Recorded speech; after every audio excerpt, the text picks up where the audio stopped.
Muy buenas noches, estimados televidentes. Bienvenidos nuevamente al programa de cursos, el programa del Centro de Estudios Superiores Universitarios de la Universidad Mayor de San Simón, en el que semana tras semana tratamos de conversar sobre temas de actualidad, producción intelectual, investigaciones, etcétera. En esta oportunidad tengo el agrado de tener presente a Miguel Fernández Fuentes, quien es de profesión ingeniero eléctrico. Ha realizado una maestría en Economía Ecológica justamente en el CESU y actualmente es el director de Energética, una ONG que trabaja aspectos energéticos de desarrollo y medio ambiente, que está abierta desde 1993 a la fecha. Bienvenido, Miguel. Buenas noches, muchas gracias. Un gusto estar contigo aquí y compartiendo en este espacio del CESU. Gracias. Bueno, la transición energética es una notable urgencia a nivel mundial que lógicamente nuestro país está también como parte de este proceso.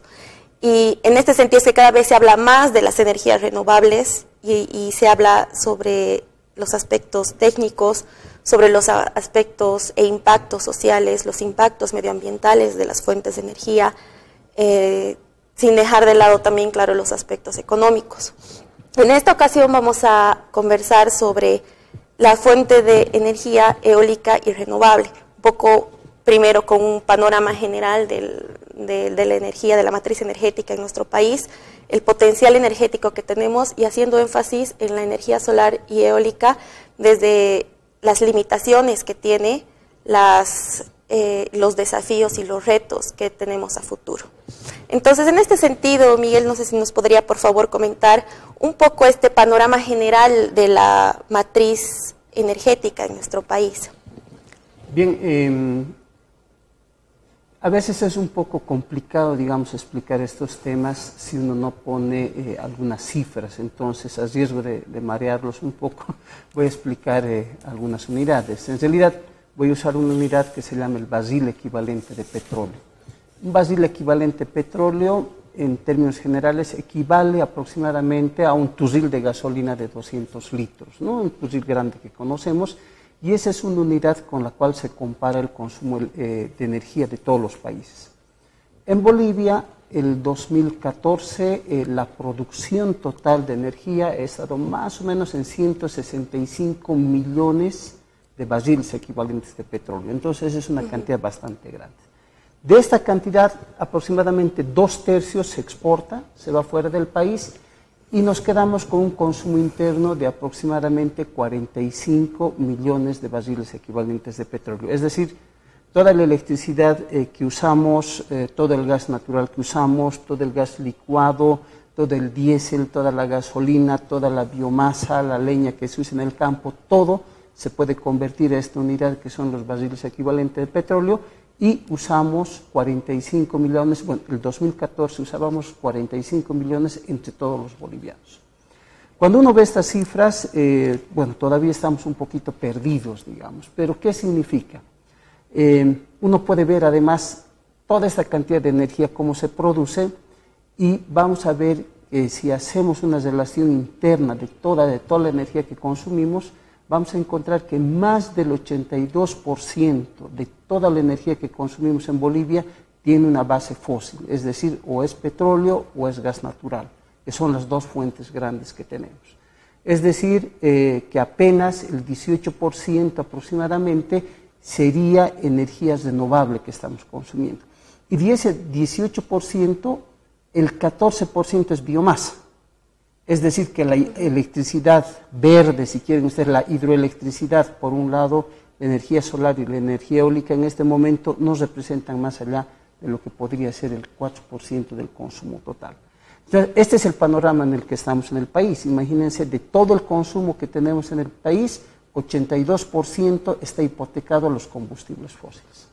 Y en ese contexto, entonces, se empieza a discutir el cambio de la matriz energética, se empieza a discutir la transición hacia un modelo de energía sostenible que tiene como fundamento el uso intensivo de las fuentes de energía renovable.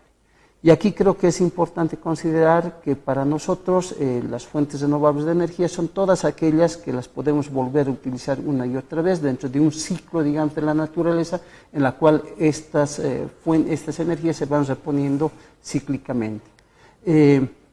Para el país las más importantes son la hidroelectricidad, en primer lugar, después viene la eólica, viene la solar, viene la biomasa, viene la geotermia. Fundamentalmente son las fuentes con las que podríamos pensar que podríamos desarrollar un modelo, digamos, alternativo de consumo al que tenemos ahorita, anclado en un 82% en los combustibles fósiles.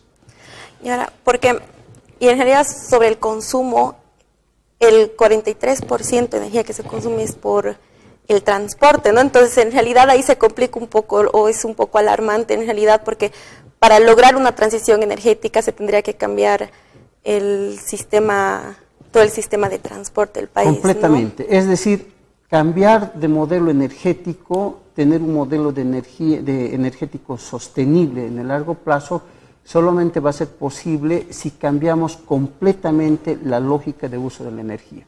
Y en ese contexto, como tú decías, Fátima, el consumidor más grande y más complejo de resolver, no solo en el país, sino en todo el mundo, es el transporte. El transporte está completamente hipotecado a lo que es el consumo de combustibles fósiles, y aquí entonces la gran consigna que se viene es, si quieren ustedes en el corto y mediano plazo, es electrificar el transporte. Si nosotros lograríamos cambiar la forma de uso de energía en el transporte, eso sería vital, pero ese es un desafío que va a conllevar seguramente implicaciones mucho más grandes en lo que significa el almacenamiento de energía, la generación de energía eléctrica, etcétera. Porque no serviría de nada electrificar el transporte si seguimos generando la energía eléctrica con recursos fósiles. Es decir, tiene que haber el cambio. Tenemos que poder generar toda la energía que necesitemos con fuentes renovables, y a partir de esa matriz de energía renovable modificar los usos finales que tenemos de energía. Gracias. Y nuestro país tiene un alto potencial para esto. No se habla mucho de esta transición, de que se puede generar e incluso hasta exportar electricidad a otros países. Entonces, ¿cuál es ese potencial, un poco ese panorama del potencial energético renovable que tenemos en Bolivia? El potencial es absolutamente increíble.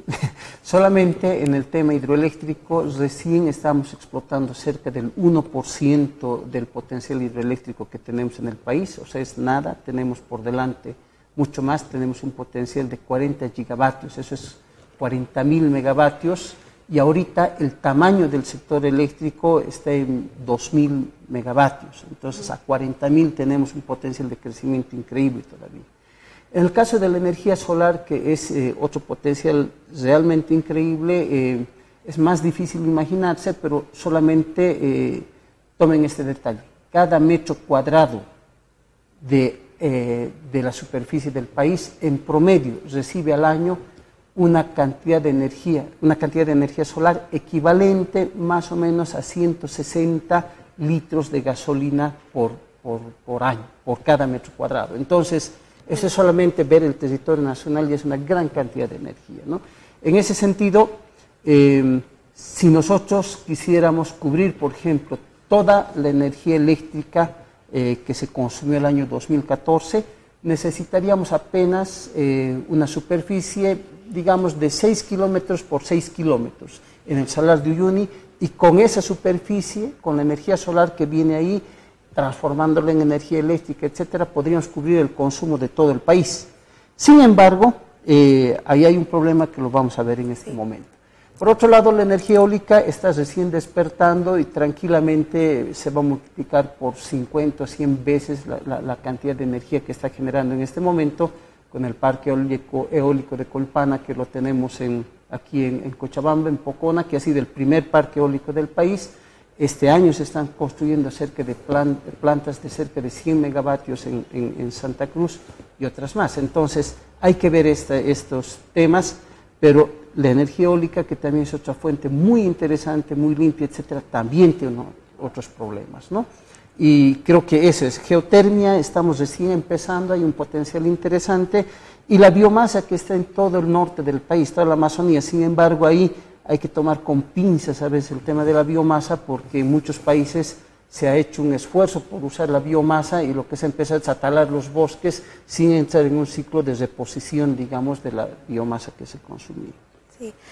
Y en este sentido, un poco, con todo este potencial que tenemos como país, podríamos soñar, ¿no?, en hacer esta transición, en generar muchísima más electricidad con fuentes de energía renovable, pero ahí, en ese momento entonces también está el debate de qué fuente de energía renovable vamos a priorizar, ¿sí? Que si priorizamos la energía eólica solar sobre la hidroelectricidad, un poco ¿cómo es esta figura?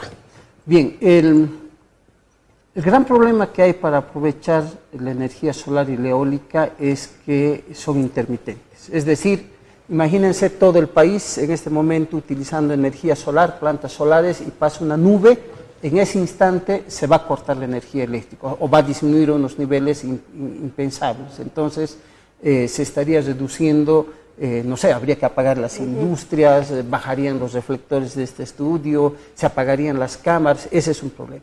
El viento tiene exactamente el mismo comportamiento, es un comportamiento, digamos, de ráfagas de viento con cierto manejo aleatorio, si quieren ustedes, de la velocidad de viento, que esto hace que la generación de la energía solar y la energía eólica sean unas fuentes que se llaman no flexibles, es decir, hay que aprovecharlas cuando hay sol, hay que aprovecharlas cuando hay viento, pero esto está sujeto a que haya estas variaciones en el tiempo. El sol varía cada instante, si hay nubes mucho más, el viento lo mismo, además estas fuentes varían por épocas, etc. Entonces, la única forma razonable de utilizar y aprovechar la energía solar y la energía eólica es que nosotros podamos tener lo que se llaman fuentes flexibles que nos permitan regular justamente estos altibajos que tiene la energía solar y la energía eólica. En ese contexto, pensando en una matriz de energía sostenible, la fuente flexible que tenemos a mano y que tenemos en un gran potencial es justamente la hidroelectricidad. Y aquí se genera entonces casi una especie de contradicción. Es decir, de momento se ha posicionado a veces en la opinión pública y en ciertos círculos que no hay que hacer hidroeléctricas porque en vez de hacer hidroeléctricas podríamos hacer energía solar y energía eólica. Pero aquí está la contradicción. En realidad, si no hacemos hidroeléctricas, no vamos a poder aprovechar la energía solar y la energía eólica, porque no hay otra fuente renovable, digamos, de momento, que sea tan flexible como la hidroeléctrica, que tiene sus embalses, que puede regularse, que tiene las represas, que se abren las compuertas, y justamente esto puede permitir regular de manera apropiada las variaciones de la energía solar y de la energía eólica.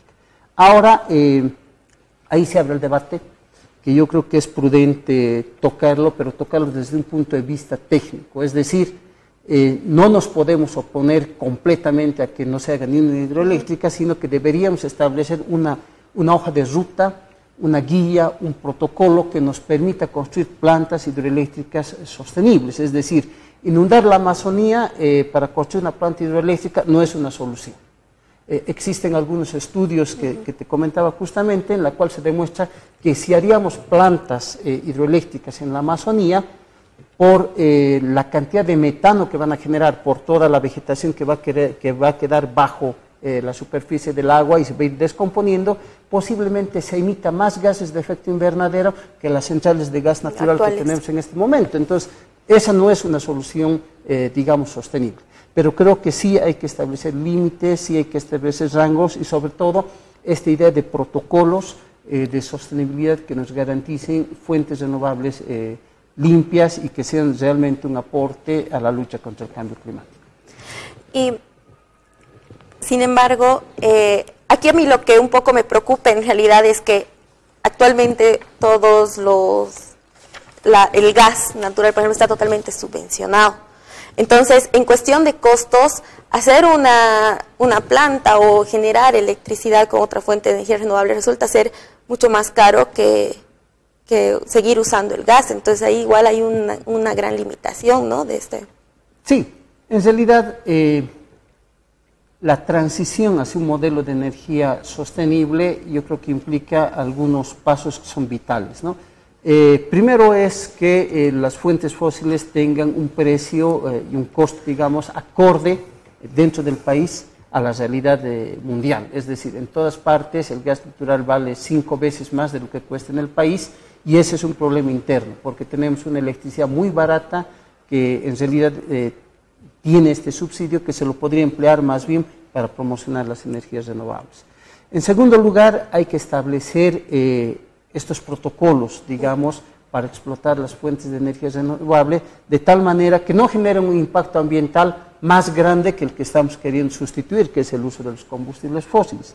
Y en tercer lugar, necesitamos un nuevo marco normativo, legal, etcétera, que realmente focalice el tema de la sostenibilidad en el sector energético y considere sobre todo el tema de las emisiones de gases de efecto invernadero, que en este momento básicamente no los tocamos, ¿no? Eso es algo, estamos haciendo energía solar pero en el país, pero no estamos haciendo energía solar por unos conceptos, digamos, ambientales de sostenibilidad. Estamos haciéndolo porque queremos diversificar la matriz de energía, pero debería haber algo más allá. No solamente es diversificar, que no está mal, yo creo que estamos en buen camino, pero yo creo que hay que ir poniendo más argumentos de manera que a la larga no solamente tengamos miles de hectáreas de paneles solares, sino tengamos también un impacto positivo sobre el medio ambiente y reduzcamos sobre todo los efectos del cambio climático.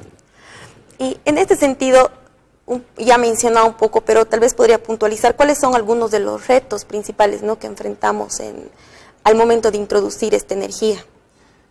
A ver, yo creo que en este momento hay un problema sobre todo de desconocimiento, ¿no?, de falta de información y falta de estándares técnicos.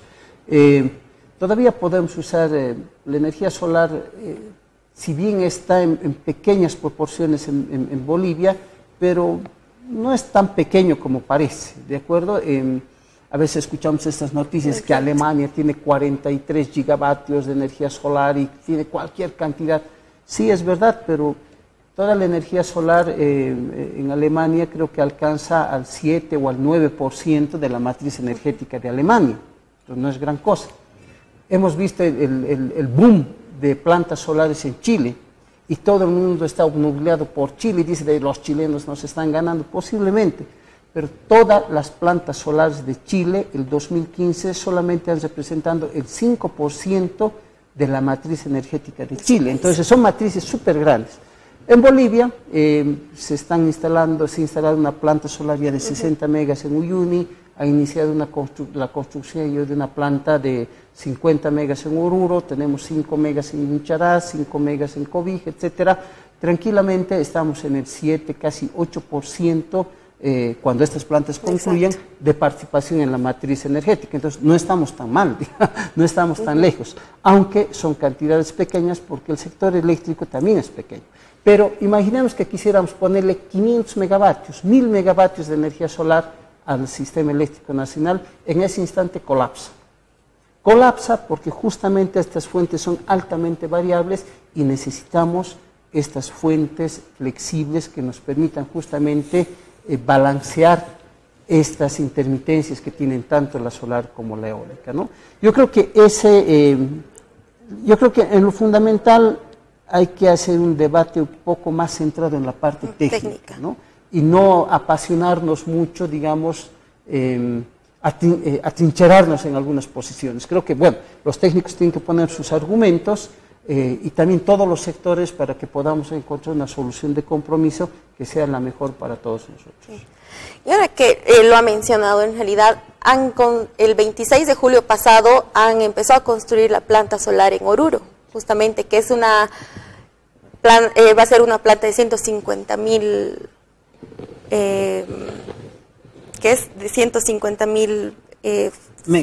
kilovatios. Entonces, un poco cuál es su percepción de esta planta, ¿no? Es un buen trabajo, ¿cuál es el reto que va a asumir? En general, la planta de Oruro y la planta de Uyuni, que tiene 60 megavatios, y esta de Oruro, que tiene 50 megavatios, que se prevén 2 fases más que llegue a 150 megavatios, Yo creo que van a ser plantas excepcionales porque están en un lugar de altísima radiación solar, van a dar una contribución muy interesante y creo que hacer un seguimiento incluso a los costos de generación de la energía solar va a ser importante.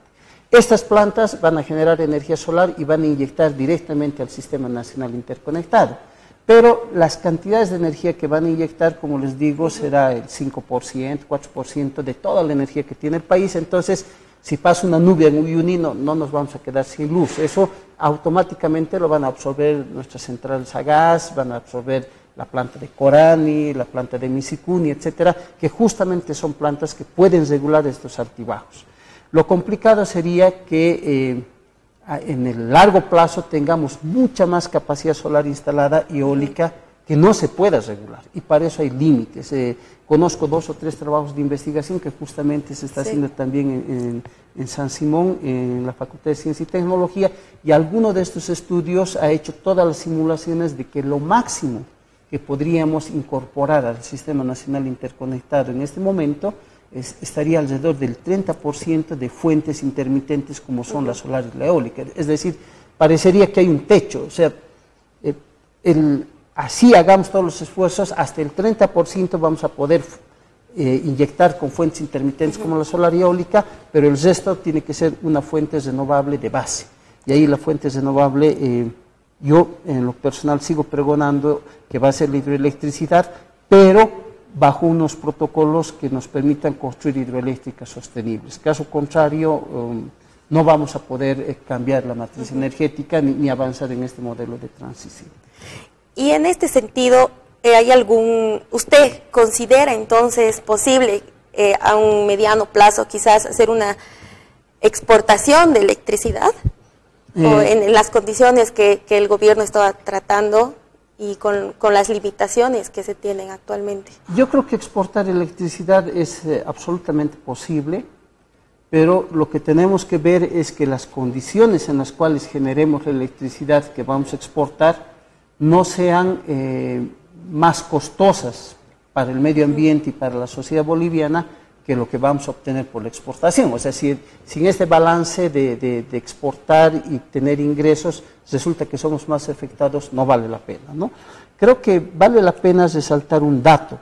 Solamente piensen en el complejo Corani, Santa Isabel, San José. Son una serie de plantas hidroeléctricas en cascada.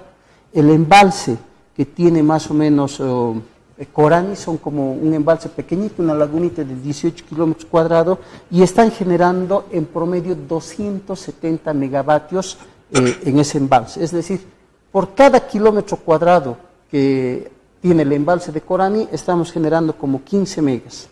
Si haríamos, por ejemplo, el proyecto Rositas, que tanto se habla en este momento, el embalse va a ser como casi de 450 kilómetros cuadrados de embalse, y vamos a generar 1 megavatio por cada kilómetro cuadrado.